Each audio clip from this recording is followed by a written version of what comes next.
Good evening from the auditorium of West Junior High School in Shakopee, and welcome to the 2014 Minnesota House of Representatives District 55A Candidates Forum. Tonight's debate is being sponsored by the Shakopee Chamber and Visitors Bureau and is hosted by Shakopee Public Schools. My name is Rob O'Neill. I'm pastor of Brookwood Community Church and a member of the Chamber of Commerce. I'll be the moderator for tonight's debate.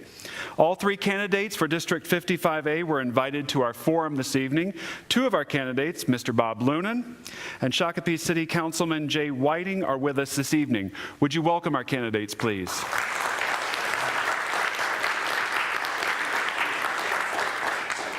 Our candidates are arranged in alphabetical order by last name. They'll have 2 minutes to make opening statements, after which I will ask the candidates questions.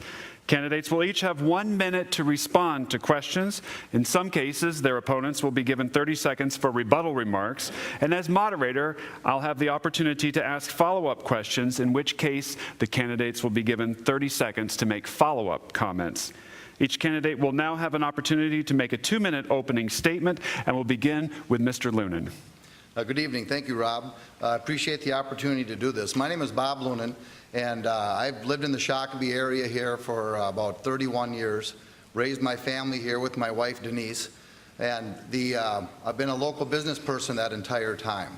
I've had the fortunate opportunity to work with a lot of people in the area through different activities, through youth sports, through civic activities, and saw that common value that was redemonstrated to me going door to door through this campaign, that people want well for their children and their families.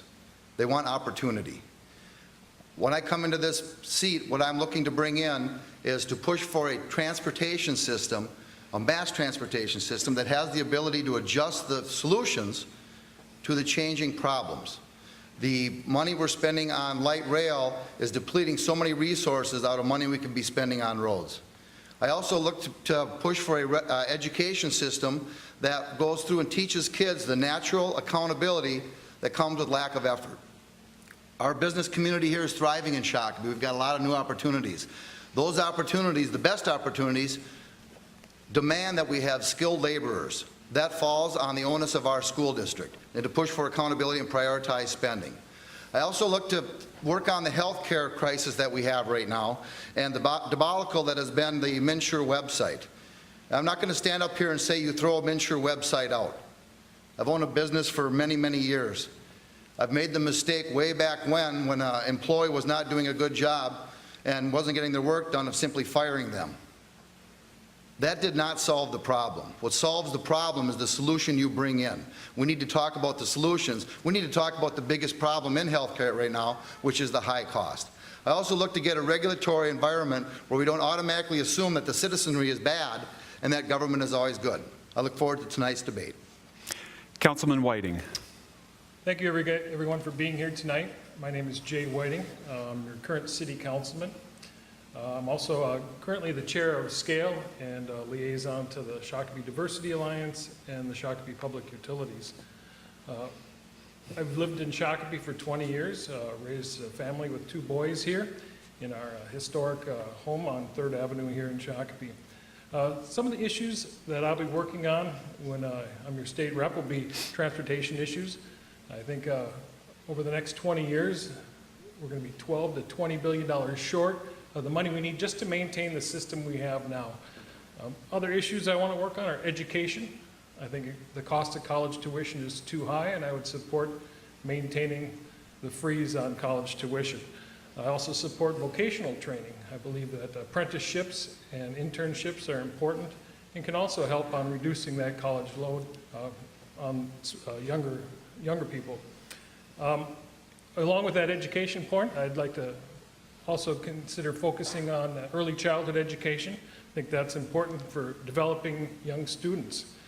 I'm also very concerned with our aging population. In the next 20 years, more people will retire than ever before. It's cheaper for taxpayers to keep people healthy, safe, and in their homes. Mental health issues are also a concern. People need to have access to the proper medical treatment and facilities. And jobs. We've been working hard on jobs here in Shakopee, and we're we've created opportunities for about 4,000 jobs right here in Shakopee, and that's a great way to help reduce the residential tax base. I think we'll be discussing more of these items along tonight in our debate, so I look forward to talking about them. Well, candidates, for our first question, we want to ask, if you could sit down with the governor and talk about one topic, what would it be and why? Councilman Whiting, will begin with you. Well, I could talk to the governor about one topic. It would be that transportation funding. How do we pay for these roads that we need to build just to maintain our system?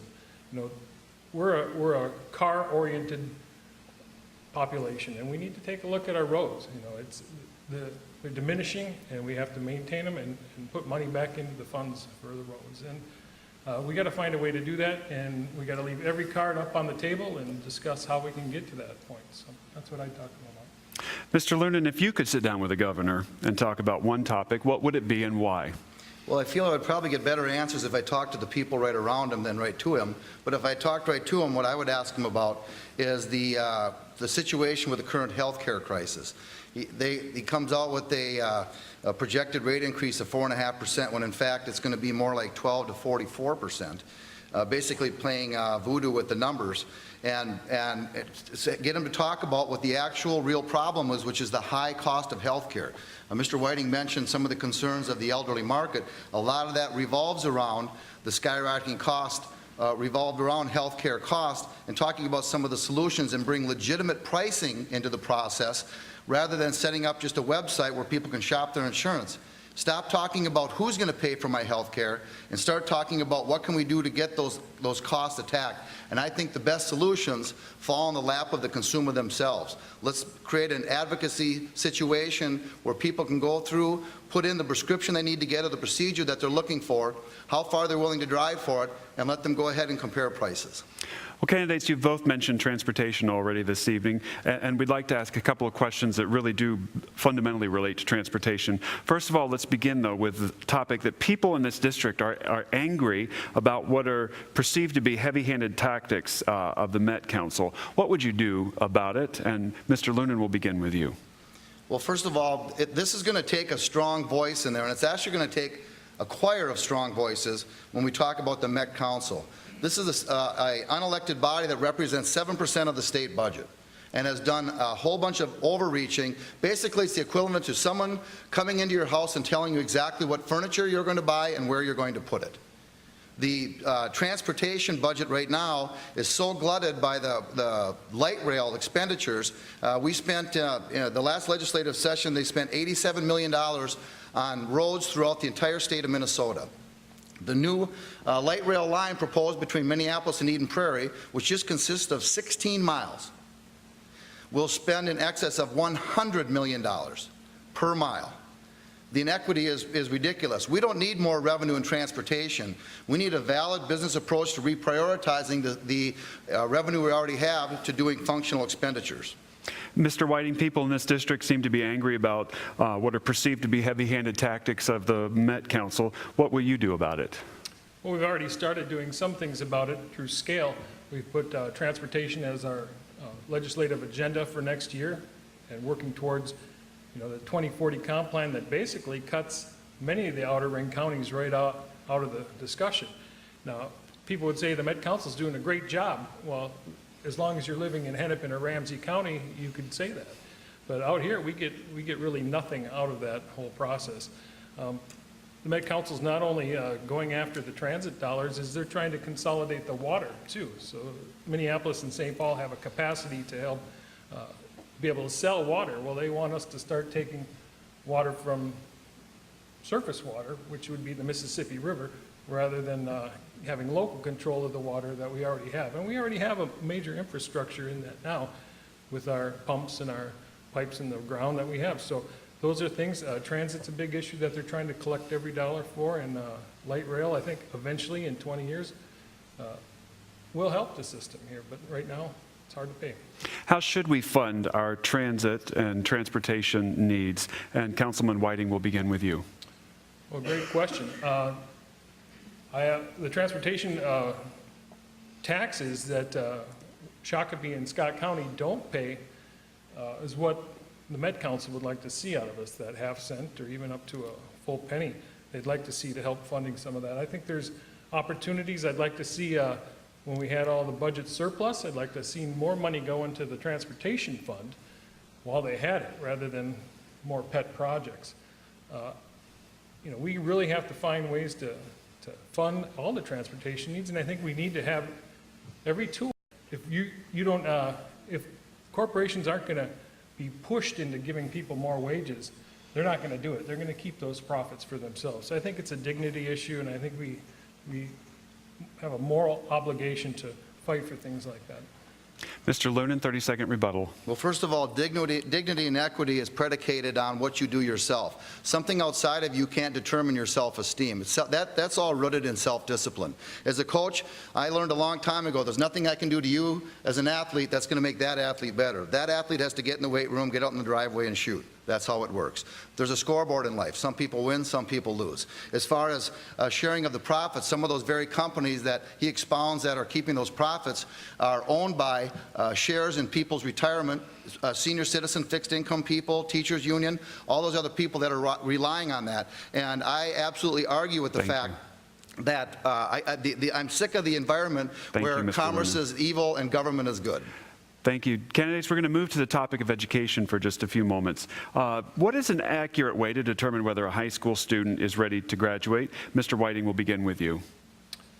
Well, there's plenty of tests out there. Teachers will tell you they're tested and tested to death. And teaching to the test is a problem. It's an issue. We need to have opportunities so that teachers can use their skills to create new ways of teaching. And I don't believe that more people in a classroom is helping that matter. So I think smaller class sizes is good. Individual training is good. Not every kid is meant for college. I think there's trades out there that people could go into. I was raised a family on a trade. Did pretty well in it. Started on the night shift and worked my way up to the management role. So you can do things like that. I think there's opportunities in schools, but there's also apprenticeships and internships, and I think I'd like to take a good look at those too. Mr. Lunan, what's an accurate way to determine whether a high school student is ready to graduate? Well, tell them you're going to get tested on this at the end. Here's what we expect you to learn. Teach them how to learn it, and then make them demonstrate that they learned it. What the actual answers are, or what the test is on, isn't the point, because in 4 years, so many of those questions are going to change. Do you have the mechanics? Do you have the instinct that when something becomes difficult, that you attack it with effort, rather than sitting back and saying, well, because of my color or my financial background or whatever, I need it made easier for me. I think that actually exasperates the problem. As far as class sizes, I was on the school board. Class sizes get enlarged because of the contracts that are settled between the school boards and the teachers union. Both are culpable on this. And when you settle a contract where you're not going to hire new teachers that you normally would to maintain class sizes, so you're going to give the raise on people that aren't there, class sizes go up, and then we go out with an operating referendum and say, well, we need to reduce class sizes, which mysteriously grew. That's the look behind the curtain on that. Well, candidates, continuing on the topic, but moving now to teachers, would you support legislation that would require schools to use teacher performance as a factor in determining teacher layoffs and not base layoffs solely on seniority? Mr. Lunan, will begin with you. Of course. We're asking these people to do a job, and what we're saying is do your job, or we're going to let you go. Where doesn't that happen? Where you go through and you say, well, here's what you want to perform now. The fear there is that every time you make a rule and you create those situations, someone tries to game it right again. And I do think that has to be watched out for, and that's potentially problematic. But yes, you make teachers demonstrate mastery. I'm a right-to-work guy. I see all kinds of people in my office that are recently retired that have all this energy and all of this information and knowledge and these people skills that would be excellent in a classroom. And they don't necessarily belong to a teacher's union or a teacher's license, so they're not going in. I think we open the door for those people and create, and it maybe doesn't even have to be in a formal school setting. There may be some kind of civic setting where we can put those kids in touch with some of those leaders in our community. Councilman Whiting, would you support legislation that would require schools to use teacher performance as a factor in determining teacher layoffs and not base layoffs solely on seniority? Well, this is obviously quite a party question. It's a union issue here you're talking about, and the Republican Party wants to get rid of the teachers' union. They're afraid of it. They got money and they back candidates. I am endorsed by the Education Minnesota, the teachers' union. I would not be in support of that. That whole value that's brought on by many years of experience in the classroom cannot just be thrown away. I mean, teachers are always honing their skills, continuously honing their skills, and you have to add that into the equation here. You just can't get rid of the unions and the contracts that are a part of that just so that we can beat up on the other side of the aisle. Mr. Lunan, this will be your last rebuttal. Okay. First of all, and I'm not contending getting rid of the teachers union. When I was on the school board, I was chairman of the personnel committee, and our local teachers union played a vital role in the level of professionalism in our educators. However, and I'm not for throwing away experience. What I'm contending is that if you have experience in the position that has made you a better educator, come and demonstrate it. The scoreboard's on, and it's a matter of getting results. And I believe there's people that should be teachers and people that shouldn't be teachers, and right now it seems like both are teaching. Can I have a rebuttal on that? Councilman Whiting. No, I don't think it's elected officials' duty to get out there and say, this is how you teach. We have teachers out there, we have experts in education that are part of that. We need to have them teaching the teachers the proper way of doing things. It's not the legislative job to say, no, this is the test you have to take, and that's the problem I have with that. Candidates, let's move to the topic of taxation now. On this topic, human services is a large part of our state budget. Are there modifications to public benefit programs that you would advocate, and what would they be? Councilman Whiting, will begin with you. I would definitely advocate for more human service dollars going to the mental health crisis that's happening in this state. If you're within the metro area, Hennepin, Ramsey County, you have access to mental health services. If you're anywhere outside, you have major issues. And the problem I have with this is that our jails are becoming loaded with people with mental health issues. Our homelessness is increasing with people with mental health issues. We need to get people access to the care they need, and in any way I could help that process along in the human services end, that's what I'd do. Mr. Lunan, are there modifications to public benefit programs that you would advocate, and what would they be? I think there's a frustration out there with the fact that some elements of our human services department end up being a lifestyle rather than a conduit to a better way of life.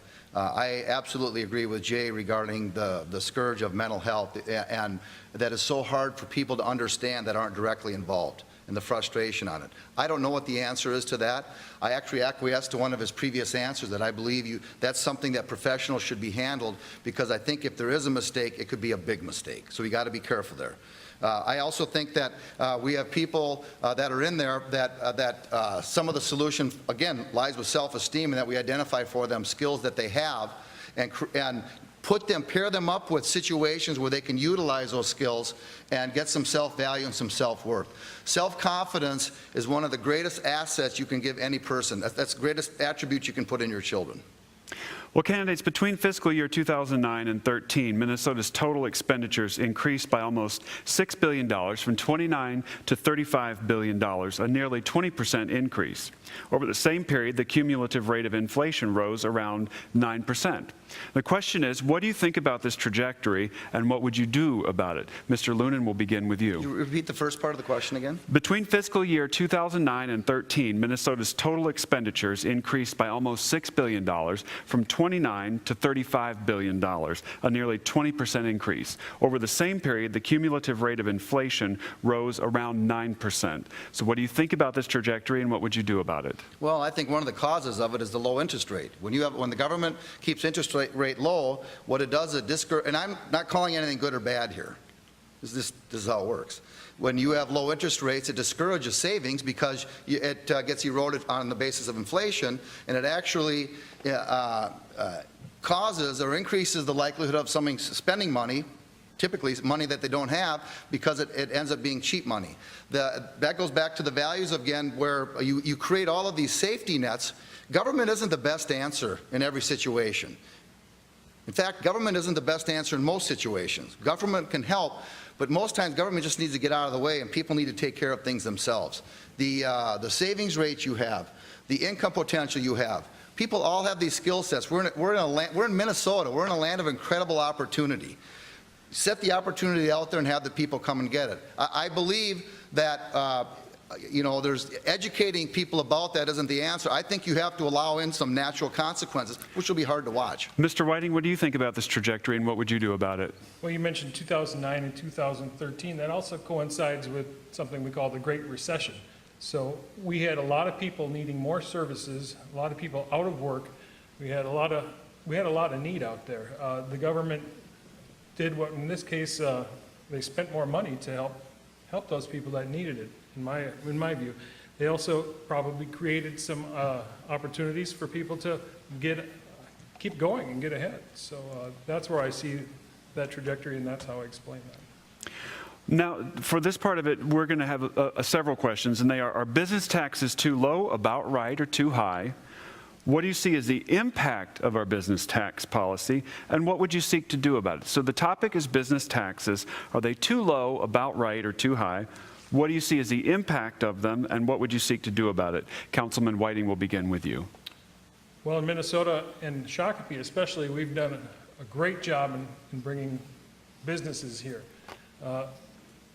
If the business taxes were too high, they'd be going to South Dakota. They'd be going to Texas, where those taxes are a lot lower. We've actually seen an increase in employment. I think it's good here. We got taxes in Shakopee especially that are down. We have some programs that we put together to help put some tools in the toolbox of the economic development group, and that helped a lot of businesses get started here. And we also have a great educated workforce. And so I'm thinking that if business taxes were too high or too low, we haven't heard that complaint. So I think they're just right. Mr. Lunan, are they business taxes too low, about right, or too high? What do you see as the impact of our business tax policy, and what would you seek to do about it? Well, first of all, what is the premise of the business tax? What is it supposed to accomplish? The redistributing of wealth is vulgar to me, and that it should be solving a problem, and there should be a sunset on when that problem is expected to be solved. So as far as the tax level, I don't know, if it's solving the problem, that's fine. As far as people not leaving the state, we do have people living to South Dakota. We have people living to Wisconsin. We got people moving to my homeland of Ireland. There's a big stink about that, and that's due to the tax climate. So I argue with you about that a little bit. An educated workforce, I contend that our school districts are falling short on that. I talk to employers all the time that have an appetite for skilled employees, and they can't find them. And I don't know if it's that it's lack of skilled employees, exactly how they're wording it, and it may be motivation. Some of the solution, and again, I don't think it has to be government. Maybe it's just a communication thing where we need to put the two together. I like the mentorship idea that you brought up, that some of these students can see what's out there and what you have to do to aspire to that. We have a great program here called Lead the Way that does that. Thank you. Now, continue on taxation. Many owners of small businesses now find their business income taxed at individual income tax rates, which were raised in 2013. Do you support reducing these so-called pass-through taxes on small business owners? Mr. Lunan, will begin with you. No. Again, I oppose taxes being used to redistribute wealth. I believe in user tax. You go through, and the governor made a speech about how all of his accomplishments, and one of the things he said was that we have lived within our means. Well, giving yourself a 28% raise because you want to spend 28% more money isn't realistic. That's government. And as far as the taxes on the business owners are the backbone of our economy. They're the ones taking the risk. And the minimum wage kind of flies in the face of that too. I think if you look at a lot of situations where there is a minimum wage, you're trying to legislate morality in a situation where that individual's efforts could actually aspire them to a better position in that very same company. We went and toured some businesses yesterday, and that was exactly what we had pointed out to us. The manager of the store started out as a night clerk, and through effort, not through minimum wage, but wanted to make more money through work at it, and then increase his income. Mr. Whiting, do you support reducing these so-called pass-through taxes on small business owners? You know, last year they repealed a bunch of the business-to-business taxes. One of them was a warehousing tax. The other one was a tax on electronic repairs. The year before that, they had raised a bunch of taxes to try and pay back the money that the Republicans had shifted from the school districts. You know, the balance of the taxes, this back and forth is the problem here. I think it needs to be a steady, you know, fair tax system. The business-to-business taxes, they're hard on people. You can't do that. We need to have balance. And the whole idea of raising business taxes is to keep residential taxes down. I mean, that's the balance. It's the trade-off. So it needs to be fair, it needs to be balanced, and it doesn't need to be going up and down every other year. Candidates, next we'd like to turn to the topic of the environment, and I'm going to try to ask you 3 yes-no questions to the best of your ability if you could answer these yes-no, and then a longer question at the end that will give you an opportunity to explain your answers perhaps. Let's go ahead. The question will be, is climate change real? Is it produced by human activity? Is it a threat to our state? And then what will you do as a leader to prepare us for the challenges climate change may pose? So Mr. Whiting, first to you, is climate change real? Yes. Is it produced by human activity? I believe so. And is it a threat to our state? Absolutely. What will you do as a leader to prepare us for the challenges climate change may pose? Well, I think one of the things that my opponent here is so opposed against is some of those trains in transit. You know, I think getting more cars off the roads, having more environmental, you know, things that keep the environment clean, rules and regulations that do tend to hinder businesses at times, but are the right thing to do for our environment. We know that we have to do that, and ask any scientist. They'll tell you. It's a fact. Mr. Lunan, is climate change real? Yes. Is it produced by human activity? I don't know. There's evidence on both sides, so to be honest with you, I don't really know. Is it a threat to our state? There were people that contend it's threat, and I don't even look at that. I'm sitting there looking at, well, what are all the opportunities climate change brings? All right. There are some very real opportunities. What will you do as a leader to prepare us for the challenges climate change may pose, or the opportunities climate change may pose? I would invite the private sector in to go ahead and explore how we can play a leadership role in maximizing what some of those opportunities that any potential climate change, back and forth, would present for us, and how we can maximize the opportunities for the people. Our next question, we're going to turn to the topic of health care. In some ways, it's going to be a very simple question. In some ways, it's going to be a very difficult question because it's open-ended. There is a 30-second follow-up for each of you, though. The lead question is MNsure, go. Mr. Lunan.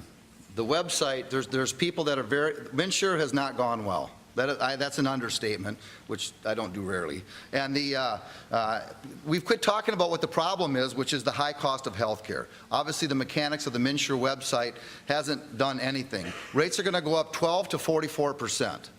You can write that down.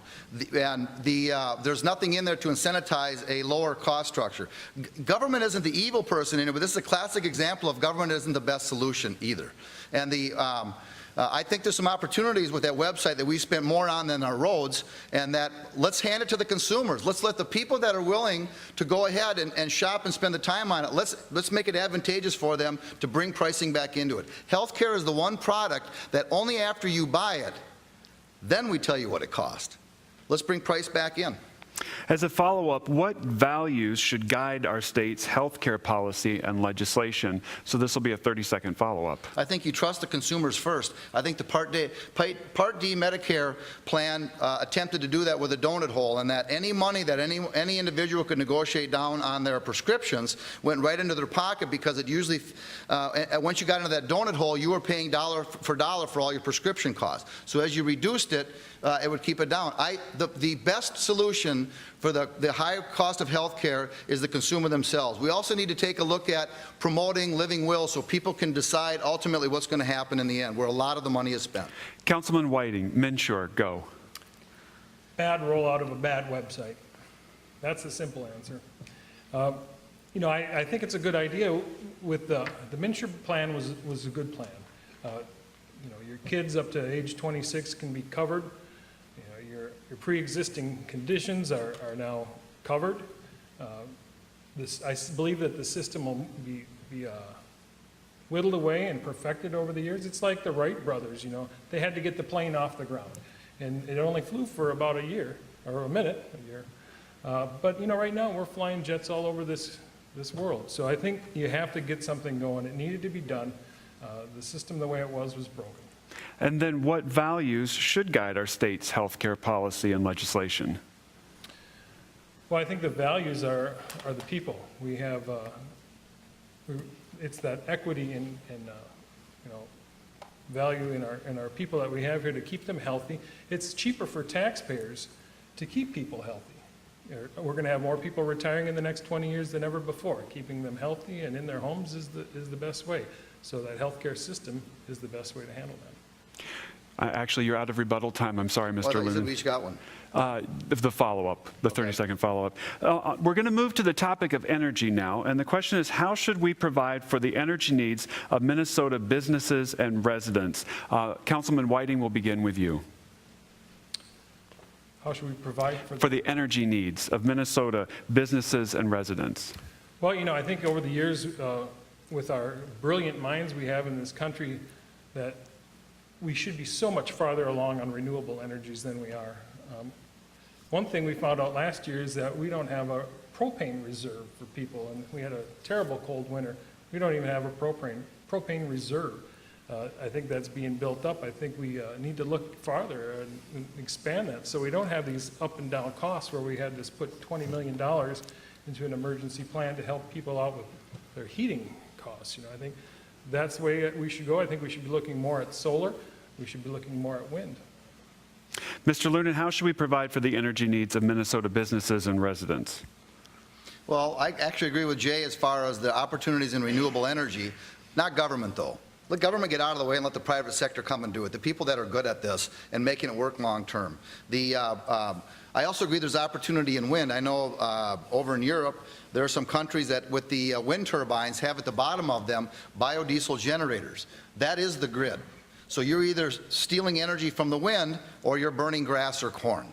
I think that's a great opportunity, and I don't think it's a derogatory. I think this is one of those topics where the partisan thing gets in the way because one party contends a good idea and the other party opposes it simply because it was contended by their opponent. I think we should all get on the same end of the rope and pull on this, but I believe the opportunity lies with the private sector. Let's just get out of the way and turn them loose. Get them in there. Continuing on the topic of energy, there's an ongoing debate about whether businesses subsidize energy costs for homeowners or homeowners subsidize energy costs for businesses. How do you believe these rates should be set? Mr. Lunan, will begin with you. If you burn a gallon of fuel, you pay whatever the price is. I don't know why there would be a different price. Now, that being said, we should be allowed to negotiate any kind of deal for doing a volume, but I don't see any inequity between what businesses are paying for fuel, and I think that sounds like a solution looking for a problem. Councilman Whiting, how should electric rates be set? Electric rates actually are, the businesses do pay a little more to help subsidize the residential, and that's how it is in Shakopee and the Shakopee Public Utilities. Now, to expand on that, as far as fuel costs, I think it's important to know that one fully loaded semi is equal to 4,000 cars on the road. Should they be paying more for our transportation and roads? You know, I think that's something we should be looking at.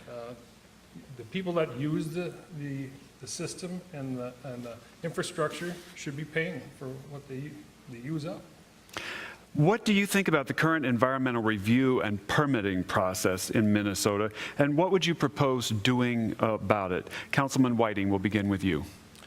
Well, environmental review process is long and painstaking in many cases, and one thing we found out as chair of the SCALE organization, and some of our legislative priorities from last year was that there are so many different organizations that handle water.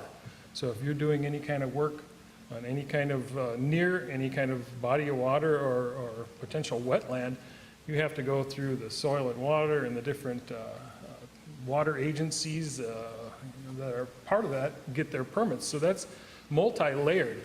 And if we could create any efficiency in government, it'd be cut some of those layers out. And that's a part of the environmental review that I think we could do a lot better on. Mr. Lunan, what do you think about the current environmental review and permitting process in Minnesota, and what would you propose doing about it? I think it's important. I also think it's redundant. I also have seen situations where there was individual itineraries that were put in there to almost cause social engineering. I think there should be no place for that also. It should be for the ultimate good rather than determining how people are going to live their lives or do different things. And I'll give you an example is the oil pipeline. Why we don't have that is politics. We're hauling all of this oil in on trains, and now it makes it difficult for us to transport grain around. It makes it difficult for us to transport potash around to make cement. Get the pipeline built, get the oil off the train tracks so we can get it down. We're going to get it down here a lot cheaper. Now that will reduce the cost of energy and will go against what Mr. Whiting's contending. You will end up with as many or more cars on the road yet, which you're going to have anyway. The fuel efficiencies and some of the environmental aspects on the automobiles will solve that problem. Moving back to the topic of labor for just a moment, what is your view on requiring all workers in a union shop to pay union dues as a condition of employment, and what would you do about your view? Mr. Lunan, will begin with you. It doesn't sound very American to me. I'm a right-to-work guy. If somebody's good at the job, let's hire them. I understand the role of unions. I think there's a little bit of overstep going on in several situations. I don't consider unions negative, but it's a matter of valid. This is almost like everyone getting to take turns.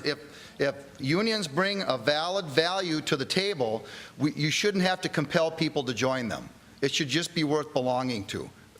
When you create that artificial pressure in there, right away, that's when you start seeing things that don't make sense or are counterproductive to the objective of what our society is that you make the money, you keep the money. And that's one of the advocacies of the unions, which I agree with. If you do the labor, you create a situation where they have to give you a raise. They can't afford to let you go. Same thing with the business owners is that let that business, reduce the taxes on the business owner, let them determine where those treasures are going to go and what social ills they're going to solve.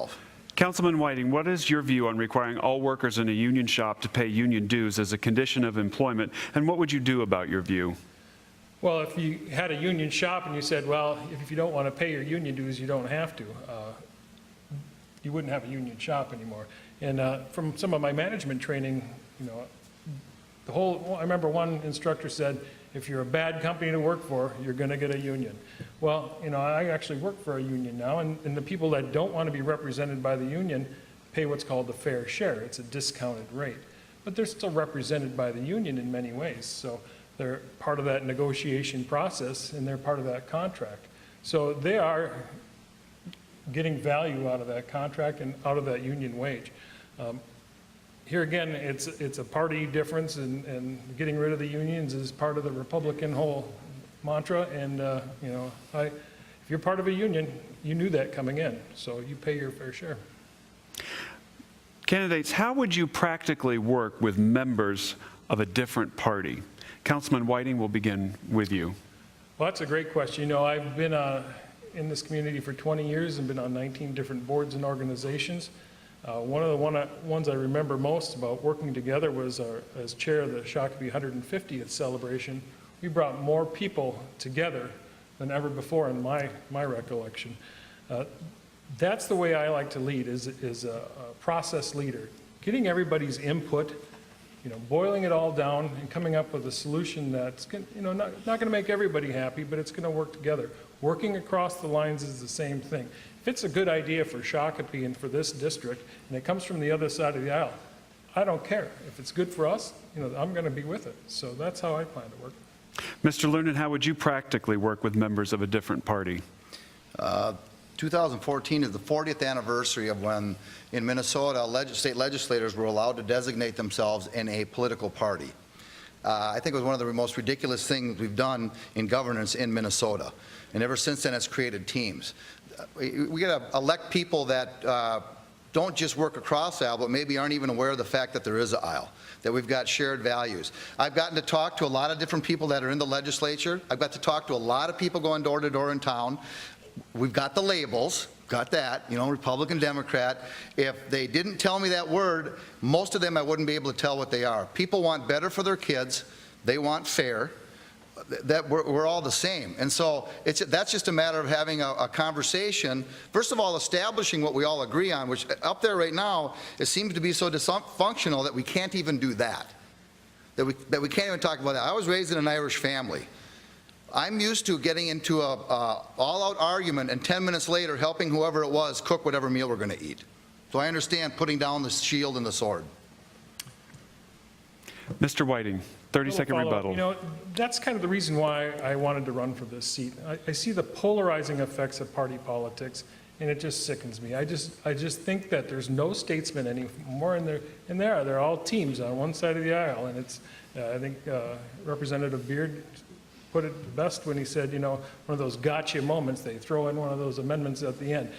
That's not how we should be leading this state. We should be working together to do what's right for the citizens of this state and this community. Well, for our closing question this evening, gentlemen, how long can a person serve in political office and still be effective for their constituents? Councilman Whiting, we'll begin with you.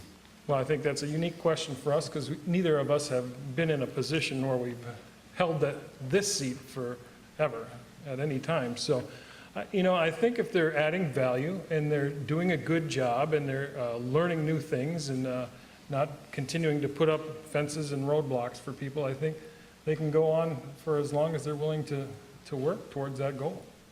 Mr. Lunan, how long can a person serve in political office and still be effective for their constituents?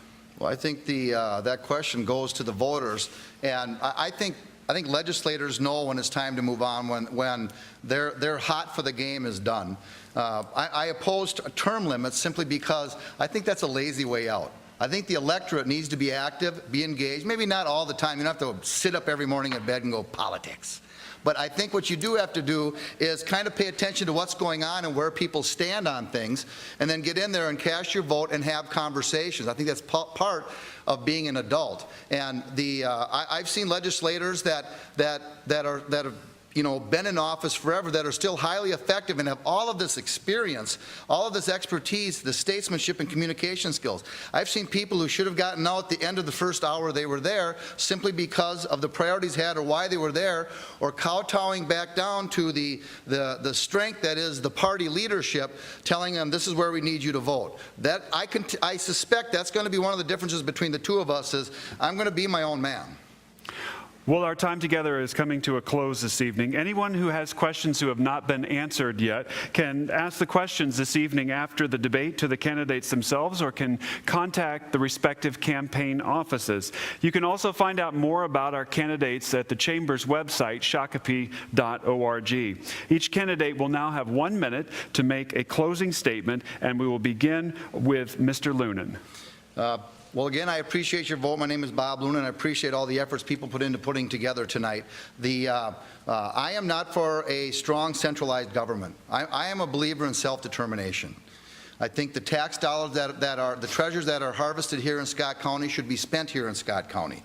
The Met Council is a little hog that's taking back a disproportionate amount of money from people in the outside areas simply to forward an urban agenda. There should be an outcry out here. That's 7% of the state budget, unelected officials. The Transportation Improvement Council, the County Transportation Improvement Council, they want to bring Scott County into that. I personally think that would be a mistake. Let's stay on our own. We are in a unique situation here in Scott County and Shakopee. We've got all this opportunity. Some of it has to do with geography. A lot of it has to do with the people and the attitudes here. Let's defend it here and let's all move forward together, regardless of what affiliation there are. Councilman Whiting. Well, thank you, everybody, for coming tonight. Thank you, Rob, for being the moderator. The difference between my opponent and me are the fact that I have been on 19 different boards and organizations, and in many times been in a leadership role in that. You know, that's the relationships and the networks I've put together to be able to contact people when I do have a question. You know, contrary to Mr. Lunen's thoughts, I'm not going to be running to the party. I know people at the county courthouse. I know people at City Hall. I know a lot of citizens here that are experts in many, many different things, that I'll be talking to them about the situations and the issues that are coming up, and having them help me come to the conclusion that's best for Shakopee. You know, there are going to be people out there that vote Republican or vote Democrat. If you take a look at my issues, you'll see that there's more to me than just party. So I'm asking for your vote November 4th. Thank you. Well, as we close this evening, may I remind you that the views expressed in tonight's debate are those of the candidates, not those of the Chamber and Visitors Bureau. The Chamber is sponsoring tonight's event as a service to our community and has gone to great lengths to ensure the objectivity of this forum. The Chamber does not endorse any candidate, but seeks to provide you, the citizens and voters of Shakopee, with the information you need to make an informed choice. Thank you to our audience this evening, to our host, the Shakopee Public Schools, and to Shakopee Kids Voting. On behalf of the Chamber and Visitors Bureau, thank you as well to our candidates. Candidates, we appreciate your time this evening. We appreciate your service to our community. By simply running for office, you are performing a service for us all. Election Day, remember please, is Tuesday, November 4th. Please vote. Thank you and good night.